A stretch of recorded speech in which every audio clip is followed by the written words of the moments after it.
Imagine for a second a moment where everything you think is real just vanishes. Everything. Right? Your physical body, your racing mind, your daily stress, your entire identity. Imagine all of it just disappears. And what is left in its place is only an infinite, unbreakable existence. It's a wild thought. It really is. What if the secret to overcoming all of your fear and anxiety was actually discovered thousands of years ago, and then dramatically revealed to the modern Western world in a single electrifying speech in 1893? That is exactly what we are getting into today. Welcome to this deep dive. And hey, before we jump in, if you want more simplified, powerful summaries of world-changing books just like this one, please do us a humble favor. Subscribe to the Simplified Summary YouTube channel, share this video, and join our community. Your support means everything to us. It really does. And the material we're unpacking today is, it's profound enough to fundamentally shift how you view your own mind. We are exploring the philosophy of Swami Vivekananda. Specifically looking at Volume 2 of his complete works. Exactly. We'll be looking at his historic addresses from the 1893 World's Parliament of Religions, alongside his really comprehensive teachings on the various paths of yoga, with a major focus on Jnana Yoga, which is the yoga of knowledge. Okay, let's unpack this, because the scope of what Vivekananda brought to the West is just, it's staggering. We're talking about extracting the most vital nuggets of a very ancient, very heavy philosophy. Vavi is the right word. Yeah. And the goal here is to understand the true nature of the self, the secret of how to work in the modern world without burning out, and the ultimate path to mental freedom. And, we want to translate all of that into a practical guide that you can actually use tomorrow morning. Which is exactly how Vivekananda intended it. He wasn't interested in just importing exotic dogmas or abstract theories. He presented the ancient spiritual laws of India as an applied science. Applied science. Right. This is a practical toolkit. It's about looking at the human mind, its anxieties, its ego, its suffering, and applying a rigorously tested methodology to conquer it. To really understand how revolutionary this was, I think we have to look at the collision of these two worlds. The year is 1893, and the setting is Chicago. Right. Now picture Chicago at the end of the 19th century. It is the beating heart of the American Industrial Revolution. It's loud, it's covered in soot, it's just bursting with railroads and meatpacking plants and this skyscraping ambition. It is the ultimate symbol of Western, modern, tumultuous energy. Exactly. It was a city that worshipped progress, commerce, material triumph. The world's Columbian Exposition, which is what hosted this Parliament of Religions, was essentially a massive showcase of human engineering and Western dominance. The atmosphere must have been incredibly self-assured. Oh, entirely. It was a sea of mind completely focused on the external world, on conquering nature through industry. And into this hyper-competitive, aggressive arena steps Swami Vivekananda, a wandering monk from India. He arrives representing something entirely different, an ocean of calm, ancient spiritual development. He's carrying a worldview that dates back thousands of years to the Vedas, completely unconcerned with steam engines or steel production, and entirely focused on the internal universe. The contrast couldn't be starker. You have this massive flood of modern Western extroversion meeting this incredibly deep, ancient Eastern introversion on a single stage. And when he speaks, the very first concept he introduces isn't what the audience was expecting at all. He doesn't get up and politely ask for his religion to be tolerated by the dominant Western faiths. Right. He makes a massive distinction between tolerance and universal acceptance. I think we use those words interchangeably today. But Vivekananda draws a hard line. He does. Tolerance essentially means, I believe you are wrong and I believe I am right, but I am gracious enough to let you exist. It still comes from a place of superiority. It's a very condescending posture. Vivekananda argued that tolerance is actually an insult to the divine. Instead, he preached universal acceptance. He told that audience he was proud to belong to a tradition that doesn't just tolerate other religions, but accepts all of them as true. Which is a wild thing to say to an assembly of highly dogmatic 19th century theologians. How does he justify that? He points to historical precedent. He notes that the Hindu tradition historically provided shelter to the purest remnant of the Israelites when their holy temple was shattered by the Romans. Oh. Yeah, and they also offered refuge to the Zoroastrians fleeing persecution. It wasn't just a philosophical talking point for him. It was a lived historical practice of viewing other faiths not as competitors, but as fellow travelers. He uses this beautiful metaphor from his childhood to explain it. He quotes an ancient hymn that essentially says, as different streams originating in completely different places all eventually mingle their water in the sea, so too do the different paths that humans take. Whether those paths seem crooked or straight, they all ultimately lead to the same destination. It completely reframes the human spiritual journey. If you accept that metaphor, humanity isn't traveling from error to truth. We aren't wandering in the dark until we find the one correct book or dogma. Exactly. We are traveling from truth to truth, from lower truth to higher truth. A child's understanding of physics isn't a sin or an error compared to Einstein's. It's just a lower truth on the way to a higher one. To make sure the audience really grasped the absurdity of religious or ideological bigotry, he tells them a story. It's the anecdote of the frog in the well. I love this one. It's so good because it brings a bit of levity to such a heavy philosophical summit. He says, imagine a frog who is born in a well. He lives there his whole life, eats all the worms, gets a little sleek and fat, and naturally assumes that this well is the entirety of the universe. Because why wouldn't he? It is the absolute limit of his empirical experience. Exactly. But then, one day, a frog from the sea happens to fall into this well. The well frog asks him where he's from, and the sea frog says, the sea. So the well frog, trying to comprehend this, takes a little leap from one side of the well to the other and asks, is your sea as big as my well? And the sea frog just laughs. Right. The sea frog says it's nonsense to compare the vast ocean to a tiny well. The well frog immediately gets angry, calls the sea frog a liar, and declares that absolutely nothing can be bigger than his well. It's a humorous story, but the psychological insight is razor sharp. What's fascinating here is that the well frog isn't evil. He isn't malicious. He is just entirely bounded by his own conditioning. Yeah. Vivekananda used this to hold a mirror up to human nature, and frankly, it's a mirror we need just as much today. He told the audience that the Hindu sits in his little well and thinks the whole world is his well, the Christian sits in his well, the Mohammedan sits in his, and they all make the exact same mistake. Let me pause you there, because that feels incredibly relevant right now. Yeah. We don't just do this with religion anymore. We do this with our politics, our social media algorithms, our cultural bubbles. Oh, absolutely. Yeah. We live in an era of highly curated digital wells. You curate your feed so you only see opinions that validate your pre-existing worldview. And when someone from the ocean, someone with a completely different set of life experiences or data points falls into your well, the natural human reaction isn't curiosity. It's anger. It's exactly like the frog. It's anger. It's calling them a liar because their reality threatens the boundaries of your well. So how do we get out of the well? Because it seems like the next thing Vivekananda does is systematically dismantle the walls of that well, starting with how we view ourselves. He totally redefines the concept of sin for this Western audience. This is perhaps one of the most radical psychological pivots in his entire philosophy. He refuses to engage with the concept of original sin. He actually quotes a Vedic sage addressing humanity not as miserable sinners, but as children of immortal bliss. Children of immortal bliss. That is such a stark contrast to the dominant narrative of the time, which was heavily focused on inherent guilt, damnation, and needing to be saved from your own wretched nature. He actually calls it a sin to call a human being a sinner. He says it's a standing libel on human nature. Think about the psychological mechanics of that. If your foundational baseline is that you are inherently flawed, guilty, and broken, your entire movement through the world is defensive. Yes, you are constantly trying to atone, to hide your flaws, to earn a worthiness that you feel you lack. But if your baseline, as Vivekananda argues, is that you are a child of immortal bliss, a sharer of perfection, and that your true nature is already divine, it shifts everything. You aren't trying to acquire goodness, you're trying to uncover it. Okay, that sounds beautiful in theory. But let's play devil's advocate for a second. If I'm a child of immortal bliss, why do I get furious in traffic? Why do I snap at my coworkers? Why do we have wars and cruelty? If we are fundamentally divine, why is the actual human experience so messy? That is exactly the question that necessitates the different paths of yoga. Vivekananda doesn't deny the messiness of the human experience. He says we are divine, but that divinity is covered up by layers of ignorance, ego, and attachment. So the messiness is just... It's just the dust on the mirror. The mirror itself is perfect, but you can't see the reflection until you clean it. And the methods for cleaning that mirror are the yogas. Let's dive into those methods, starting with karma yoga. When most people hear the word karma, they think of a cosmic point system. You do something bad happens to you.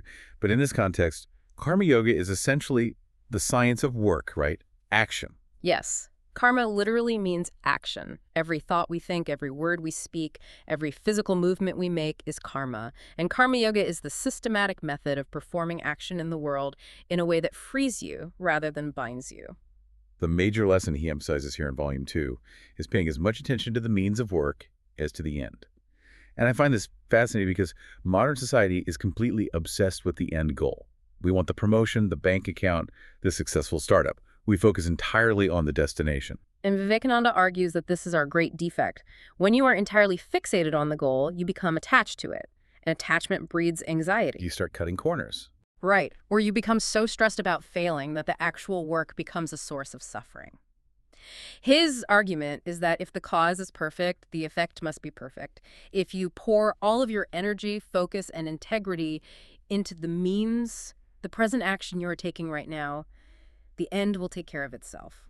He uses this analogy of the lotus leaf, which I think perfectly encapsulates how we're supposed to interact with the world. He says, we should live in this world like a lotus leaf in water. The leaf grows in the water, is surrounded by water, but the water cannot touch or adhere to it. It rolls right off. It's the concept of detached action. You still do the work. You still build the company. You still raise your family. You still engage in society. But you do it without the ego-driven attachment to the outcome. You do it simply because it is the right action to take in that moment. But wait, how do you actually do a job well without caring about the end result? If I don't care about the success of my project, why would I put in the late hours? Isn't desire the engine of progress? That's a very common Western critique of Eastern philosophy. It assumes that without selfish desire, we become apathetic. But Vivekananda points out that selfish desire actually limits your power. How so? Think about it. When you are desperately anxious about whether you'll get the promotion, your mind is split. Half your energy is doing the work, and the other half is spinning in anxiety about the future. If you drop the anxiety and the ego attachment, 100% of your energy goes into the work itself. Detached action isn't apathetic action. It is highly concentrated, incredibly potent action. That makes a lot of sense. You're removing the friction of the ego. Exactly. And this brings in the concepts of pravritti and nivritti. These are fundamental to understanding human motivation. Pravritti means going towards. It is the natural biological tendency to grab things for ourselves. I want that food, I want that money, I want that fame. It is the centering of the universe around the individual ego. And nivritti is the opposite. It means going away from... Yes. It is self-abnegation. It is the realization that the ego is not the center of reality. Vivekananda states that all morality, all religion, all ethics begin with nivritti. It is the movement from selfishness to unselfishness. He makes a stunning point here about unselfishness. He says that the philosopher who uses deep intellect to understand the universe, the worker who uses pure self-sacrifice to help others, and the devotee who relies on prayer and love for God, they all ultimately meet at the exact same point. Because the destination is the dissolution of the ego. The philosopher realizes the ego is an illusion. The devotee surrenders the ego to God. The karma yogi dissolves the ego through service. The method is different, but the result is absolute unselfishness. A very pragmatic approach. Very. You can live in a golden palace, manage thousands of employees, and be perfectly unselfish if you are completely unattached to the wealth. Conversely, you can live in a hut, wearing rags, and be intensely selfish if you are constantly obsessing over your own spiritual superiority or your lack of comfort. Unselfishness isn't about what you own, it's about how you relate to it. Okay, so karma yoga handles our actions in the external world. It teaches us how to move through society without accumulating all this psychological baggage. But what happens when we close our eyes? The external world might be quiet, but the internal world is usually a chaotic mess. And that is precisely where Raja Yoga comes in.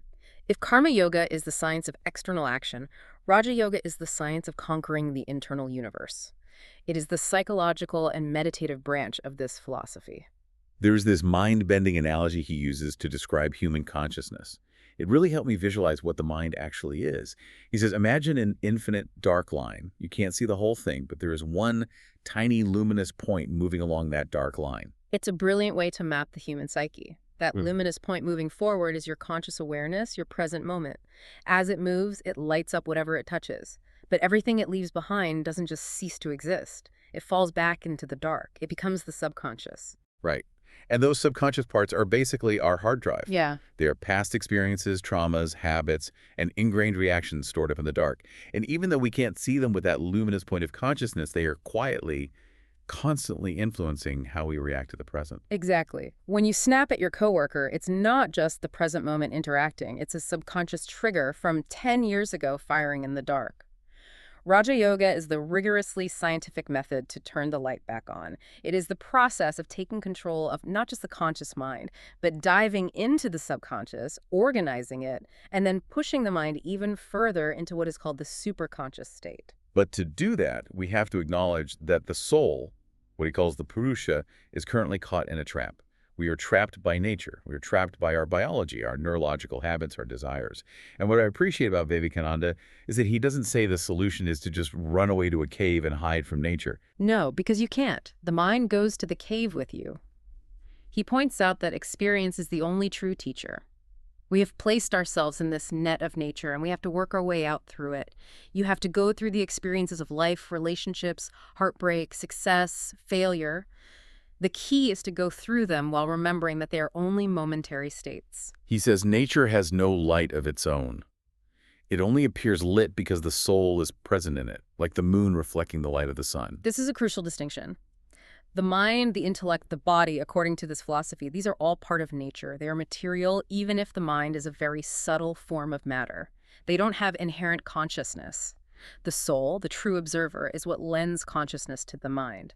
The tragedy is that the soul forgets it as the observer and identifies with the mind. It thinks, I am angry, instead of my mind is experiencing a wave of anger. So how does Raja Yoga untangle that? How do we stop identifying with the waves and realize we are the observer? It provides a step-by-step methodology, moving from the external to the highly internal. We won't cover all 8 limbs of yoga here, but the culmination involves 3 critical progressive states of mental control: Dharana, Dhyana, and Samadhi. Let's break those down, because meditation is a buzzword now, but Raja Yoga treats it like a very precise, almost surgical operation. Start with Dharana. Dharana is concentration. It is the ability to take the mind, which is usually scattering its energy in 100 different directions, and force it to hold on to one single object or point. It could be the breath, a mantra, or a visual focal point. Which sounds easy until you try it. You focus on your breath for 5 seconds, and suddenly you're thinking about an awkward conversation you had in 2018. Because the mind naturally rebels against control. Dharana is the practice of repeatedly catching the mind wandering and dragging it back to the focal point. It builds the mental muscle of sustained attention. Now, when that concentration becomes entirely unbroken, when it flows in a continuous, uninterrupted stream toward the object, it evolves into dhyana. So dhyana is actual meditation. Dharana is the struggle to focus, and dhyana is when the friction stops and the focus just flows. Exactly. Think of pouring water from a pitcher. It splashes and breaks into drops. That's the scattered mind. Now think of pouring thick oil. It flows in one solid, unbroken column. That is dhyana. The mind is entirely absorbed in the object of focus. But there is still a separation. There is you, the meditator, the object you are meditating on, and the process of meditation. And what happens when that separation collapses? That is the final step, samadhi, superconsciousness. In samadhi, the mind becomes so deeply concentrated that the illusion of separation vanishes. The meditator and the object of meditation become one. The ego drops away entirely, and the mind perceives the underlying reality directly, beyond the filter of language or conceptual thought. It's the ultimate mastery. The claim of Raja Yoga is that whoever conquers their internal nature in this way essentially controls a whole universe. Because if mind and matter are just different densities on the same continuous spectrum, mastering the subtlest part, the mind gives you mastery over the rest. It is a bold, empirical claim, and it sets the stage perfectly for the absolute core of our deep dive today. If Karma Yoga is action and Raja Yoga is mental discipline, Volume 2 introduces us to Jnana Yoga, the yoga of knowledge. And Vivekananda warns us right out of the gate that this is the most difficult path. He calls it the razor's edge. Why is it so dangerous? Because it relies almost entirely on the intellect and sheer force of will. Let's contrast it with Bhakti Yoga, which is the path of devotion and love. Bhakti is gentle. It takes the natural human emotions we already have, love, longing, adoration, and slowly redirects them from temporary worldly things toward the divine. It is a natural flowing path. It works with the current of human nature. Precisely. Jnana Yoga, on the other hand, swims directly against the current. It is fiercely analytical. It is uncompromising. It is for the person who stands up, looks at the entire machinery of nature, the mind, the body, and the ego, and flatly refuses to be bound by it. It requires a brutally honest, unsentimental dissection of reality. And the danger, the razor's edge, is that if the ego isn't properly subdued first, the intellect can easily hijack this philosophy to justify extreme arrogance or nihilism. Let's get into the philosophy that underpins it because it is staggering. It's called Advaita Vedanta. Advaita literally means not two, non-dualism. It revolves around the absolute assertion that there is only one existence, one reality, and they call this ultimate reality Brahman. This is the bedrock of Jnana Yoga. The Jnani asserts that what we perceive as a universe filled with billions of separate objects, separate people, stars, planets, and thoughts is an illusion. There is only one continuous, infinite ocean of existence. So what are we experiencing right now? If there's only one thing, why am I sitting here looking at a microphone talking to you? Because of a concept called Maya. Maya is often translated as illusion, but that can be misleading. It doesn't mean a hallucination. A better way to understand Maya is as the apparent world or conditional reality. Let's clarify that, because if someone tells me the world is an illusion, my first thought is, well, then why do I look both ways before crossing the street? If a car hits me, it's going to hurt. And the Jnani would say, within the conditional reality of Maya, the car is real and the pain is real. Maya is the framework of time, space, and causation. When the one infinite reality, Brahman, is viewed through the lens of time, space, and causation, it appears as the many. Think of a prism. You shine a single beam of pure white light through a prism, and it fractures into a spectrum of different colors. The colors aren't a hallucination. You really see red, blue, and green. But the ultimate reality of that light is still just the one white beam. Maya is the prism. I love that analogy. It makes it clear that we aren't denying our experience. We are just reclassifying what it fundamentally is. And to understand how we fit into this, we have to talk about the Atman. Yes. If Brahman is the infinite reality of the universe, the Atman is the infinite reality within the individual. But Advaita makes a radical claim here. Brahman and Atman are not two different things. They are exactly the same. The soul within you is not a part of the infinite. It is the infinite. Vivekananda is relentless in driving this home. He insists that the true self, the Atman, is immaterial. It has no beginning and it has no end. And crucially, it does not move. He says that when you think you are moving or aging or changing, it is only your body and your mind moving within nature. The Atman is the silent, omnipresent observer behind all of it. Think about the implications of that. Your body is constantly replacing cells. You don't have the same physical body you had 10 years ago. Your mind is constantly changing. Your opinions, your fears, your desires are totally different than they were when you were a teenager. So if your body changes and your mind changes, who is the I that has been watching those changes happen? That is the Atman. And the analogy he uses to illustrate this is so vivid. Imagine a clear, infinite blue sky. Now imagine clouds of various colors, white, black, gray, coming over the horizon, passing across the sky and eventually vanishing. The sky itself never changes. The sky doesn't become black when a black cloud passes over it, and it doesn't get wet when a rain cloud passes through. It just holds the space for the clouds to exist. But looking up from the ground, we make the mistake of thinking the sky itself is changing. We say, the sky is dark today. In the exact same way, we make a massive mistake about our own identity. We think the soul is impure or limited or aging or depressed, but the Atman is the unchanging sky. Your thoughts, your physical pain, your momentary pleasure, your anxiety about tomorrow, those are just the clouds passing by. The tragedy of human existence, according to Jnana Yoga, is that we identify with the clouds. We say, I am depressed, instead of saying, a cloud of depression is passing through the mind, but I am the observing sky. So if that is the theory, what is the practice? How does a Jnani actually achieve this realization? It's not just by reading about it. No, the method is incredibly stark. It is the method of neti, which translates to not this, not this. It is the negative path of extreme analytical rejection. The Jnani uses their intellect to systematically strip away everything that is not the permanent Atman. Walk me through what that actually looks like in practice. The practitioner sits down and observes their own existence. They look at their physical body and realize it is a compound of food and matter, constantly changing. So they say, neti neti, I am not this body. They observe their emotions. They see anger rise and fall. Since it changes, it cannot be the permanent self. Neti neti, I am not these emotions.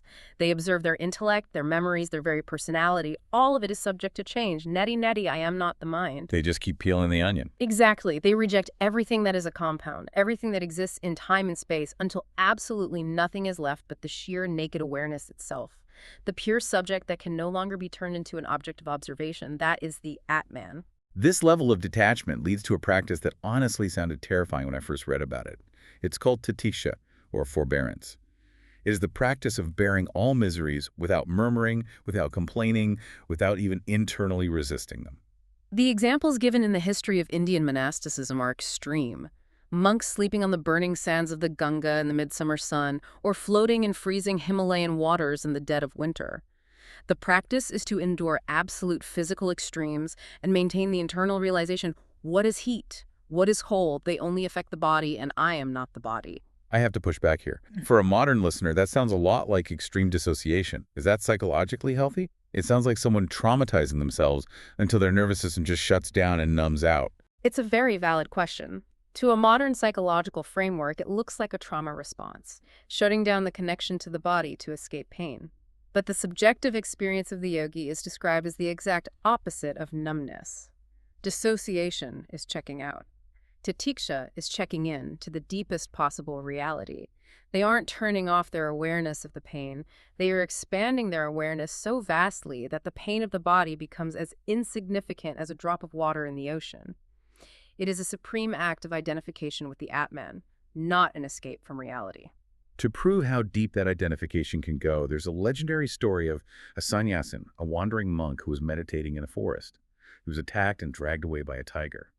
And as he was literally being killed, the people who witnessed it said the only sound that came from him was the continuous chant, Shivoham, Shivoham, which means, I am he, I am bliss eternal. It is a staggering level of conviction. Even as the physical vehicle was being destroyed, his consciousness remained entirely anchored in the unchanging sky. He did not identify with the tearing of the flesh. Okay, so that is the absolute extreme of the razor's edge. But you and I, and the person listening right now, are not wandering in a tiger-infested forest. We are commuting, we are working, we are dealing with mortgages. How does this intense philosophy map onto daily life without requiring us to abandon society? This brings us to what I think is the most accessible and profound metaphor in Vivekananda's teachings, the Mirage analogy. I love this one. He describes traveling in a desert in India and seeing a beautiful landscape in the distance. Lakes, trees, reflections in the water. For a month, he was entirely fooled by it. He thought it was a real oasis. But one day, he was incredibly thirsty and tried to approach the lake. As he got closer, the atmospheric conditions shifted and the lake vanished. The realization hit him like a thunderbolt. It was a mirage. He had been tricked by an optical illusion. And here is the crucial part. The next day, he resumed his march across the desert, and the mirage appeared again. The lakes, the trees, the shimmering water, visually it looked exactly the same as it had for the past month. But his relationship to it had fundamentally changed. The crucial difference was that, along with the visual image, came the absolute knowledge that it was an illusion. Once known, it completely lost its power to trick him. He could admire the beauty of the optical illusion, but he wasn't going to exhaust himself trying to drink from it. Now, connect this to the bigger picture of your daily life. This is the ultimate goal of Jnana Yoga regarding the world. The goal isn't to close your eyes and pretend the world doesn't exist.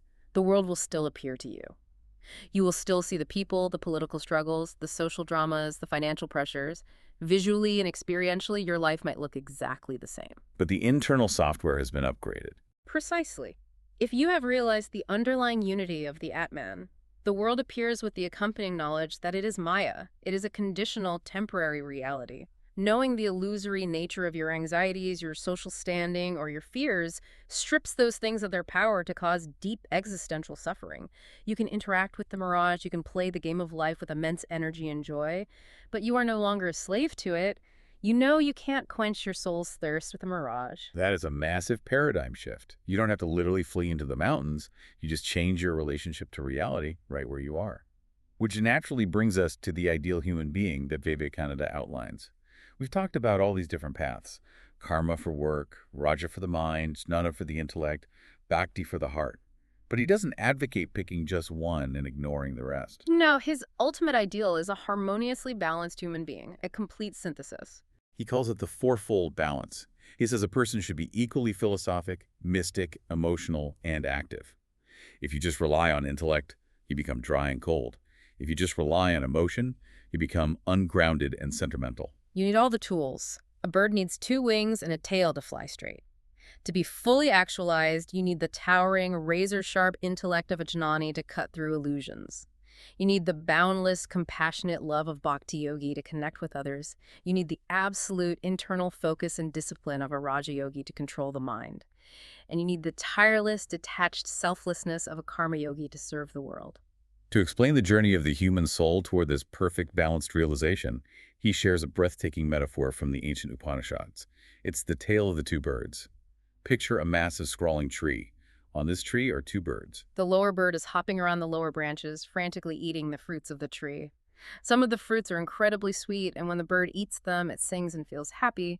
But some of the fruits are terribly bitter, and when the bird eats those, it weeps and shrinks in pain. This lower bird clearly represents the human ego, right? The individual soul moving through daily life, experiencing the constant alternating current of joys and sorrows. Yes, entirely absorbed in the conditional reality of Maya. But then there's the upper bird. This bird sits at the very highest peak of the tree.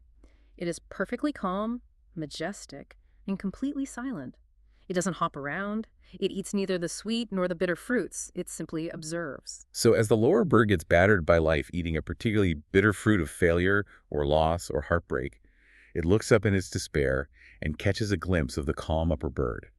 It realizes there's a state of peace above the chaos, so it hops a little closer. But then a sweet fruit catches its eye. It gets distracted by a worldly success or pleasure, forgets the upper bird, and goes back to frantically eating. This cycle repeats over lifetimes. Another hard blow comes, another bitter fruit, and the lower bird remembers the peace of the upper bird and hops closer still. And here is the twist that beautifully encapsulates everything we've talked about today. As the lower bird gets nearer and nearer to the top of the tree, the brilliant light radiating from the upper bird's plumage begins to reflect on it. And finally, when it gets close enough, the lower bird melts away completely. It vanishes because it realizes that it never truly existed as a separate entity at all. It was merely a reflection, a shadow of the majestic upper bird the entire time. The eating, the weeping, the desperate hopping from branch to branch, it was a dream of Maya. The soul realizes it was always the divine, silent observer all along. It gives me chills every time I hear it. It's a perfect distillation of the transition from the dualistic, anxiety-driven view of life to the Advaitic realization of absolute oneness. And this realization, this profound spiritual philosophy, is what Vivekananda explicitly identifies as India's great gift to the world. It's important to look at the historical context he provides in his addresses. He was speaking to a Western audience that measured global influence almost entirely through colonialism, industry, and military might. He notes with a very impartial analytical tone that Western nations, like England, conquered and unified parts of the world through commerce and infrastructure. They built the roads, laid the telegraph wires, and created global channels of physical communication. But he asserts that India's historical role and its future destiny is an entirely different kind of conquest, a spiritual conquest. And it's fascinating how he describes the mechanics of this spiritual influence. It isn't a crusade. It doesn't rely on the blast of trumpets or the march of armies. He compares the spread of Indian thought to the morning dew. I love this imagery. The dew falls completely unseen and unheard in the dark of night, yet it brings masses of roses into bloom the next morning. That is how this philosophy of the Atman permeates the globe. It doesn't destroy existing cultures or religions. It silently nourishes them.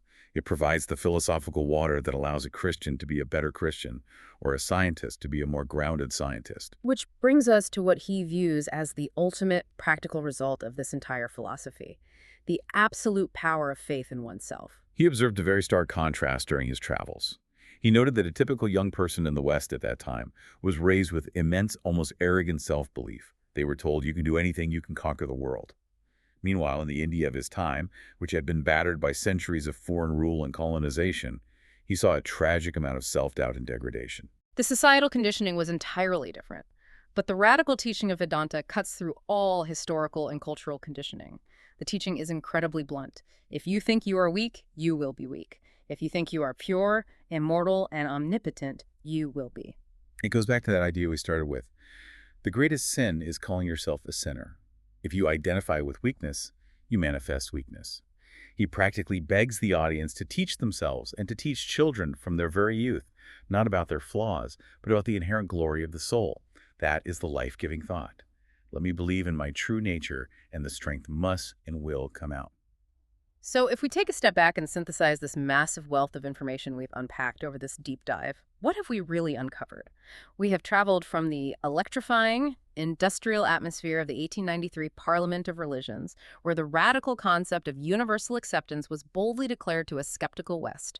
We've gone down into the daily mechanics of human action, exploring Karma Yoga's secret of doing intense, unattached work. We've mapped the internal universe through Raja Yoga, learning that the subconscious can be illuminated and the scattered mind can be brought into the laser focus of Samadhi. And finally, we walk the razor's edge of Jnana Yoga, which strips away every illusion until it reveals the ultimate truth.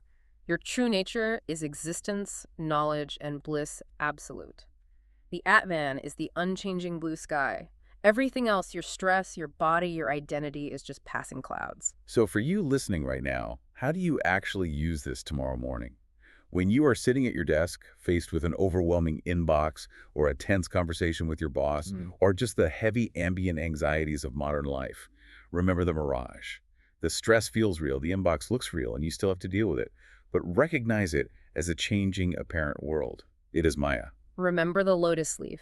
You can be intensely active in the world, answering those emails, handling those crises, putting your heart into your work. But you don't have to let the water of anxiety adhere to you. You can participate fully in the game of life without being crushed by the outcome. You can stop being the lower bird, endlessly traumatized by the bitter fruits of your daily struggles, and start identifying with the silent, majestic presence that simply observes the whole beautiful, chaotic process. Which brings us to a final, provocative question to leave you with. If your physical body is constantly changing, replacing cells year after year, and your thoughts are just a continuous, chaotic whirl of past impressions and future anxieties, what is that silent, observing presence behind your eyes right now that hasn't aged a single day since you were a little child? If you strip away the sweet and bitter fruits you're currently chewing on in your life, who is the bird sitting at the top of the tree? A question well worth meditating on. Thank you so much for joining us on this deep dive into the complete works of Swami Vivekananda. Remember to subscribe to the Simplified Summary YouTube channel, share this video with someone who needs to hear it, and keep seeking the truth. We'll see you next time.